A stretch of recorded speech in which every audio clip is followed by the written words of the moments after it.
وہاں امریکہ کے عیسائیوں میں بھی کوئی ایک طبقہ نہیں ہے، کیتھولکس بھی ہے، کیتھولکس زیادہ نہیں ہے ہمدرد، لیکن اب تابع ہو چکے ہیں۔ اسحاق رابین نے جب یہ پیس ٹاک شروع ہوئی تھی، آپ کو یاد ہوگا شاید، کہ جب وہ آیا تھا واشنگٹن سے واپس فلسطین اسرائیل، تو پہلے روم میں رکا for an audience with the pope, اور پوپ کو اس نے ایک مرتبان سا پیش کیا تھا، حضرت سلیمان علیہ السلام کے زمانے کا مرتبان، اور کہا تھا دیکھیے 3000 برس تک ہم نے اس کی حفاظت کی ہے، اب یہ میں آپ کے حوالے کر رہا ہوں۔ اس کے بعد سے پوپ جو ہے بالکل رام ہو گیا، اور وہ عیسائیوں کے ساتھ اور یہودیوں کے ساتھ ان کا پورا معاہدہ۔ اب پورا عیسائی ورلڈ جو ہے ویسے تو مجموعی یہودیوں کے شکنجے میں ہے، البتہ ان کے اندر بھی جھگڑے ہیں۔ جو وہاں پر وائٹ کرسچن ملیشیاز ہیں وہ ایکسٹریمسٹ ہیں کیتھولکس، ان کے نزدیک دشمن نمبر 1 یہودی، دشمن نمبر 2 مسلمان، دشمن نمبر 3 جو یورپ میں کالے ہیں، افرو امریکن، چاہے وہ عیسائی ہو گئے ہوں کوئی بھی ہو، یہ 3 دشمن ہیں جن سے انہوں نے کلینز کرنا ہے، صاف کرنا ہے ان کے خیال کے مطابق امریکہ کی سوسائٹی میں، اولاً یہود، پھر مسلمان، اور پھر یہ جو کالے ہیں۔ لیکن دوسری طرف پروٹیسٹنٹس کے اندر ایکسٹریمسٹ وہ ہیں جنہیں کہا جا رہا ہے یہ کرسچین زائنسٹ ہے، یہ اسرائیل سے بڑھ کر سپورٹرز۔ بہرحال یہ اب جنگ ہوگی، اس کا نتیجہ کیا نکلے گا یہ تو اللہ ہی جانتا ہے۔ اب میں آخری بات کی طرف آ رہا ہوں۔ آخری نتیجہ تو جو بھی کچھ اپس اینڈ ڈاؤنز آئیں گے، تلک الایام نداولھا بین الناس، آخری نتیجہ ڈراپ سین وہ یہ ہوگا کہ اللہ کے دین کا بول بالا ہوگا، اور پوری دنیا پر محمد کے لائے ہوئے دین صلی اللہ علیہ وسلم کی حکومت آئے، وہ گویا قیامت کی تمہید ہوگی، اس کے بعد بس قیامت آئے، کیونکہ مقصد کائنات، تخلیق کائنات پورا ہو جائے، پوری مخلوقات کے اندر مقصد تخلیق، کلائمیکس آف کریشن محمد الرسول اللہ صلی اللہ علیہ وسلم، دین کی تکمیل محمد الرسول اللہ صلی اللہ علیہ وسلم۔ اور اس خلافت عرضی کے لیے جو حضرت آدم کو خلافت دی گئی تھی، جب اس میں وہ خلافت پوری دنیا پر قائم ہو جائے گی، اس کا مقصد پورا ہو جائے گا، اسے ہر شے کی قدرت حاصل ہے۔ لیکن اصل بات جو ہے میں آپ کو بتانا چاہتا ہوں، یہ ہے سائیڈ ایشو، اصل ایشو ہے فلسطین کا جو شروع ہونے والا ہے، بھٹی دہکے گی وہاں۔ ظاہر بات ہے کہ اگر کوئی بہت بڑا اقدام ہو جاتا ہے فلسطینیوں کے خلاف، اور اگر واقعتاً مسجد اقصی اور قبۃ الصخرہ گرا دیے جاتے ہیں، تو طوفان اٹھے گا عالم عرب میں۔ یہ حسنی مبارک ہو یا شاہ خالد ہو یا کوئی اور ہو، یہ نہیں روک سکتے اس طوفان کو۔ نوجوان خون اٹھے گا، غیرت اور جو بھی حمیت ہے۔ مسلمان ان پڑھ سے ان پڑھ اور بالکل بے دین، وہ بھی مسجد کی حرمت پر کٹ مرنے کو تیار ہو جاتا ہے۔ مسجد تو بنا دی شب بھر میں ایمان کی حرارت والوں نے، من اپنا پرانا پاپی ہے، برسوں میں نماز ہی بننا سکا۔ وہ چاہے کانپور کی مسجد تھی مسلمانوں نے جانے دی ہے، چاہے وہ شہید گنج کی مسجد تھی مسلمانوں نے جانے دی ہے، چاہے نماز نہ پڑھتے ہو، لیکن یہ جو حرمت اور یہ جو حمیت، یہ غیرت ہے، اس سے جو طوفان اٹھے گا یہ ہوگا اس ملحمۃ العظما، اس کی طرف پیش رفت ہو رہی۔ کتاب الملاحم سے احادیث کے حوالے سے یہ جن جنگوں کا حوالہ دیا حضور نے، پیشن گوئی کی ہے، اس کا نقطہ آغاز تھا خلیج کی جنگ۔ صدام حسین نے اسے کہا تھا یہ مدر آف وارز ہے، ام المحارب، یہ ایک جنگ نہیں ہے۔ اس کا نقشہ بھی حدیث میں موجود تھا، پیشن گوئی موجود تھی، اس وقت بھی ہم نے شائع کی تھی۔ لیکن اس میں جو جنگ اب ہونے والی وہ الملحمۃ العظما۔ ملحمہ کسے کہتے ہیں؟ لحم گوشت کو کہتے ہیں، اور قصائی کی دکان کو عربی میں ملحم کہتے ہیں، جہاں گوشت کے ٹکڑے کیے جاتے ہیں۔ آج کل مشینوں سے ہوتے ہیں، اب جو ہے وہ ہاتھ سے چھریوں سے نہیں ہوتے، لیکن ٹکڑے ہو رہے ہوتے، جسموں کے چیتھڑے اڑ رہے ہوتے، ملحمہ۔ یہی لفظ استعمال کیا تھا حضرت سعد ابن عبادہ نے رضی اللہ تعالی عنہ یوم فتح مکہ۔ ان کے دل میں تھا کہ اب ہم انتقام لیں گے ان عربوں سے، ان قریش سے۔ الیوم یوم الملحمہ، الیوم یوم الملحمہ، یہ کہتے ہوئے جا رہے تھے، ایک خاص کیفیت، آج ہے گوشت کے ٹکڑے اڑانے کا دن۔ حضور سے کہا کسی نے جا کر کے ساتھ تو یہ کہہ رہے ہیں الیوم یوم الملحمہ، الیوم یوم الملحمہ۔ حضور نے فرمایا نہیں، ان سے کہو جا کر الیوم یوم المرحمہ، الیوم یوم المرحمہ، آج رحمت کا دن ہے، آج تو میں ان سب کو معاف کروں گا۔ لا تثریب علیکم اليوم، میں تم سے وہی بات کہہ رہا ہوں جو میرے بھائی یوسف نے کہی تھی اپنے بھائیوں سے، اذهبوا فانتم الطلقاء، جاؤ تم سب کے سب آزاد۔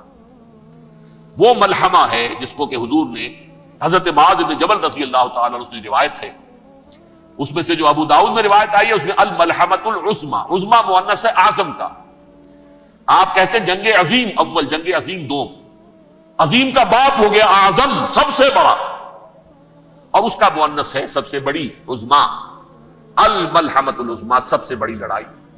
میرے نزدیک یہ وار کے معنی میں نہیں ہے، بیٹل کے معنی میں۔ انگریزی میں یہ دو لفظ علیحدہ ہیں، وار، بیٹل۔ وار سالوں کو محیط ہوتی ہے، بیٹل کسی ایک خاص جگہ پر جو لڑائی ہوتی ہے اس کو کہتے ہیں۔ حضور کے اور قریش کے درمیان 6 سالہ وار تھی، جنگ تھی، لیکن battles, battle of Uhud, battle of Badr, یہ بیٹلز تھی، لڑائیاں تھی۔ تو عظیم ترین جنگ شاید اس اعتبار سے نہ ہو جیسے کہ ورلڈ وار 1 اور ورلڈ وار 2، یعنی اس کی وسعت کا اتنا معاملہ نہیں اور طوالت کا نہیں، لیکن جو لڑائی جو ہے بیٹل ہونی ہے، جس کو کہ یہ لوگ، یا چونکہ میں نے کہا تھا شروع میں کہ سرما ہے میری آنکھ کا خاک حجاز و ہول قدس، نیو ٹیسٹمنٹ کی آخری کتاب ہے the book of revelation, revelation of saint John, اس میں آرمگیڈون کہا گیا ہے اسے۔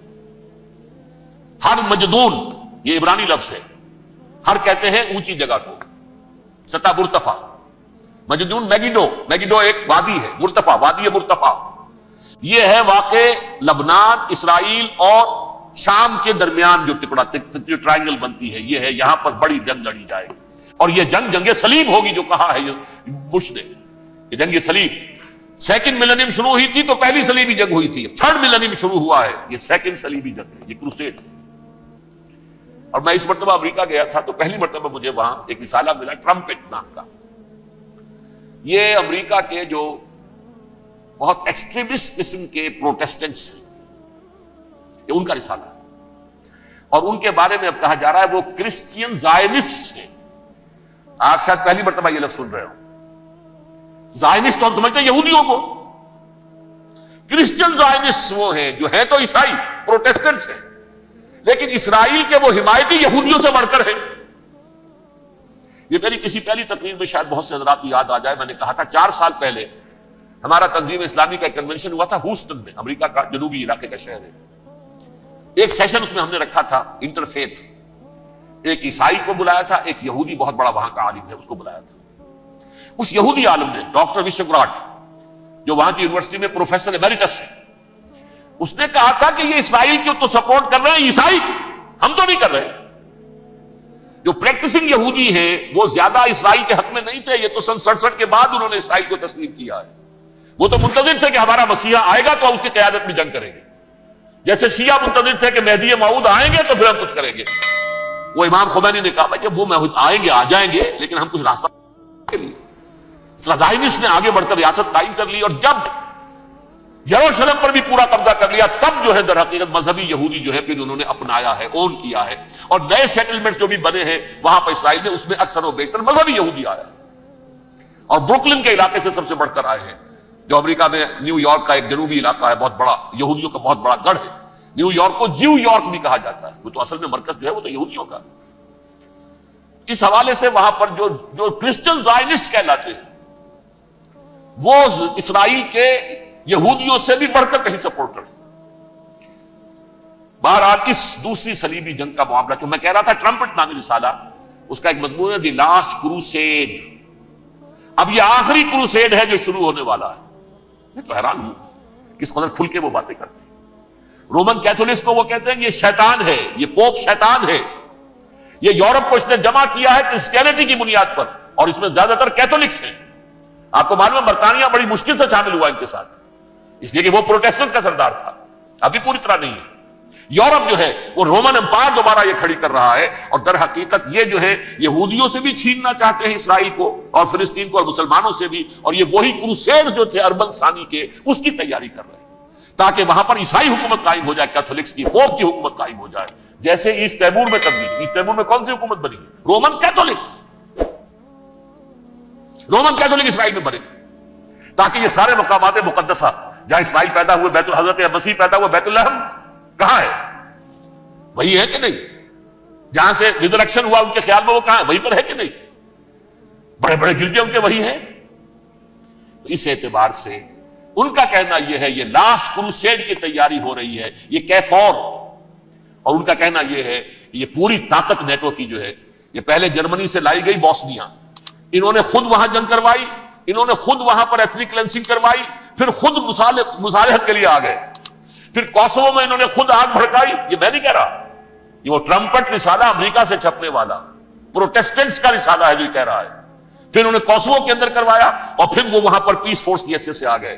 اب وہ میسیڈونیا میں کروا رہے ہیں اور وہاں داخل ہو گئے ہیں. اگلا قدم ان کا سائپرس ہوگا، سائپرس میں ترکوں کو اور وہ گریکس کو لڑائیں گے اور وہاں آ جائیں گے، وہاں سے ایک چھلانگ لگائیں گے اور یہ فلسطین میں پہنچیں گے. اور یہ وہاں پر ایک رومن امپائر، اپنی پرانی رومن امپائر کی طرح کی رومن کیتھولک ریاست قائم کرنا چاہتے ہیں.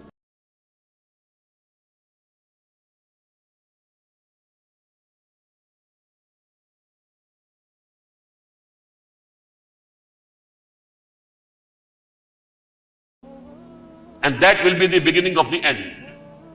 اس کے بعد قیامت ہے. آخری نتیجہ تو یہ نکلنا ہے.